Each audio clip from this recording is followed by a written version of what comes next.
ताजमहल के बंद कमरों का रहस्य। दोस्तों, होगी इस दुनिया में एक से बढ़कर एक इमारतें, लेकिन ताज जैसी कोई नहीं, क्योंकि इसकी बुनियाद में एक बादशाह ने अपना दिल रखा है। दोस्तों, ताजमहल कला का वो खूबसूरत उदाहरण है जिसे 17वीं शताब्दी के मुगल सम्राट शाहजहां ने अपनी सबसे चहेती बेगम मुमताज महल के लिए उसकी याद में बनवाया था। वो इमारत जितनी खूबसूरत है उतनी ही रहस्यों से भरी हुई है और कोई ना कोई विवाद इस इमारत के इर्द गिर्द घूमता ही रहता है। और सबसे बड़ा रहस्य है ताजमहल के 22 बंद कमरों का राज। आखिर क्यों बंद हैं ये कमरे?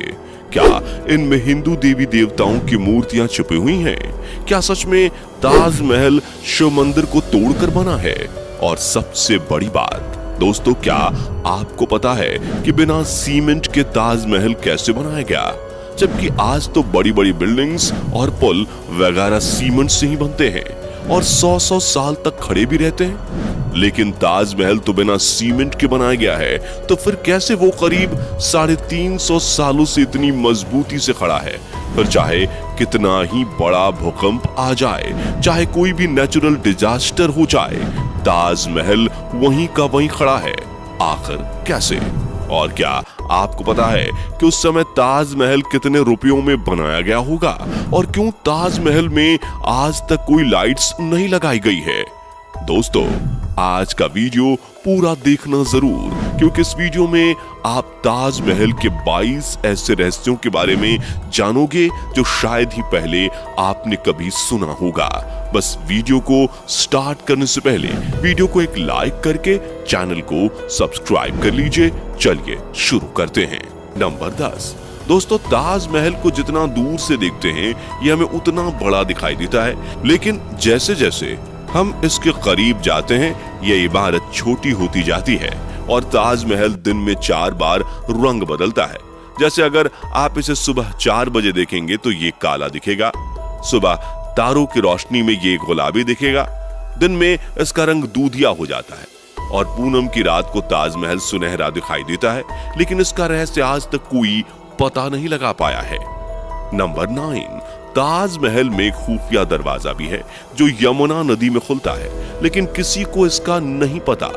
दरअसल इस दरवाजे का इस्तेमाल शाहजहां अपने महल से ताजमहल में जाने के लिए करते थे, जिसे उनकी मौत के बाद बंद कर दिया गया।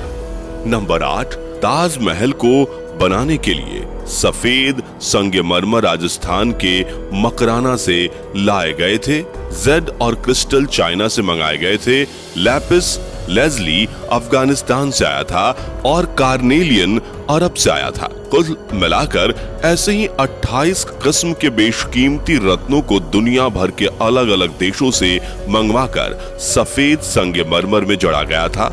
इन सब चीजों को विदेश से आगरा लाने के लिए 1000 से भी ज्यादा हाथे इस्तेमाल किए गए थे। नंबर 7। ताजमहल को वास्तव में शाहजहां ने बनवाया है। इसके पीछे भी काफी सारी थियरीज बताई जाती हैं। जैसे कि कुछ लोगों का मानना है कि ताजमहल वास्तव में एक शिव मंदिर हुआ करता था जिसका नाम तेजो महालय था। दरअसल दोस्तों, 1989 में एक भारतीय लेखक PN ओक ने एक किताब लिखी थी जिसका नाम था ताजमहल द ट्रू स्टोरी। इस किताब में उन्होंने कई तर्कों के साथ ये दावा किया था कि ताजमहल मकबरा बनने से पहले एक शिव मंदिर था और इसका नाम तेजो महालय था। सन 2000 में PN ओक ने अपनी बात को सिद्ध करने के लिए ताज की साइट खोदने के लिए सुप्रीम कोर्ट को अर्जी दी थी, जिसे सुप्रीम कोर्ट ने रद्द कर दिया था। आर्कियोलॉजिकल सर्वे ऑफ इंडिया के मुताबिक ताजमहल कभी एक शिव मंदिर था, इस बात का कोई सबूत नहीं है, बल्कि शाहजहां ने ताज को बनवाया था, इसके सबूत इतिहास के पन्नों में मिलते हैं। नंबर 6। कई देशों में ताजमहल की नकल पर बनी इमारतें मौजूद हैं, जैसे चीन, बांग्लादेश, कोलंबिया, और ऐसी ही एक और इमारत भारत में भी मौजूद है जिसका नाम बीबी का मकबरा है। ये इमारत महाराष्ट्र के औरंगाबाद में है और इसे मुगल बादशाह आजम शाह ने अपनी मां दिलरस बानो बेगम की याद में 17वीं सदी के आखिर में बनवाया था। इसे ताजमहल की तर्ज पर बनवाया गया था। इस मकबरे का गुंबद ताजमहल की गुंबद से छोटा है और इसका सिर्फ गुंबद ही संगमरमर का है, बाकी निर्माण प्लास्टर से किया गया है। नंबर 5। एक कहानी फेमस है कि शाहजहां यमुना नदी के दूसरे तरफ काले संगमरमर से ऐसा ही एक और काला ताजमहल बनवाना चाहते थे। कहा जाता है कि शाहजहां मुमताज की तरह अपने लिए भी एक मकबरा बनाना चाहते थे, लेकिन इससे पहले कि वो काला ताजमहल बनवा पाए औरंगजेब ने उनको कैद खाने में डलवा दिया। लेकिन इतिहासकार कहते हैं कि ये बाद में बनाई गई मनगढ़ंत कहानियां हैं। जिस जगह शाहजहां के काले ताजमहल बनाने की बात की जाती है वहां कई बार खुदाई की जा चुकी है, लेकिन ऐसा कोई सबूत नहीं मिला जिससे ये पता चले कि शाहजहां काला ताजमहल बनवाना चाहते थे। नंबर 4, ताजमहल की सबसे ज्यादा पॉपुलैरिटी इसके कंस्ट्रक्शन से जुड़ी अद्भुत प्रेम कहानी की वजह से है। शाहजहां ने अपनी बेगम मुमताज महल की याद में इस इमारत को बनवाया था। मुमताज का असली नाम अर्जुमंद बानो बेगम था।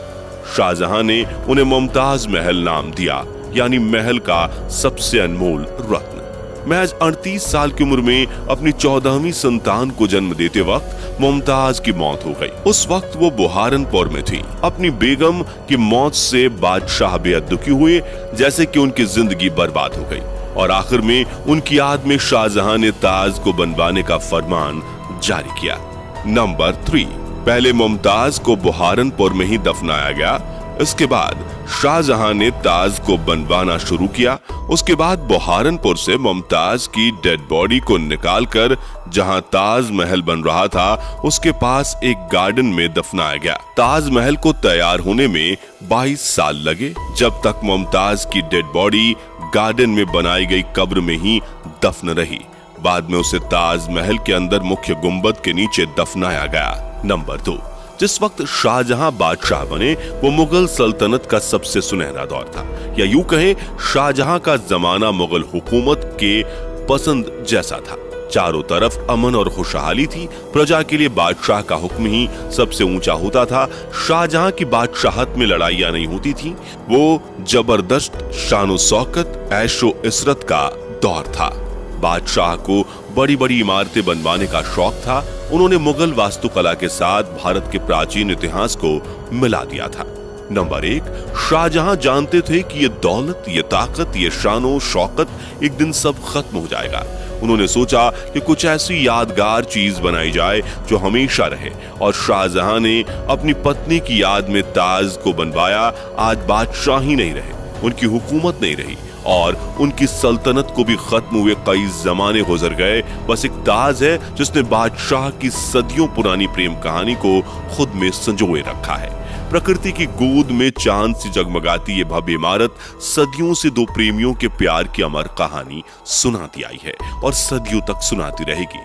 दोस्तों, उम्मीद करते हैं कि आज की ये वीडियो आपको जरूर पसंद आई होगी।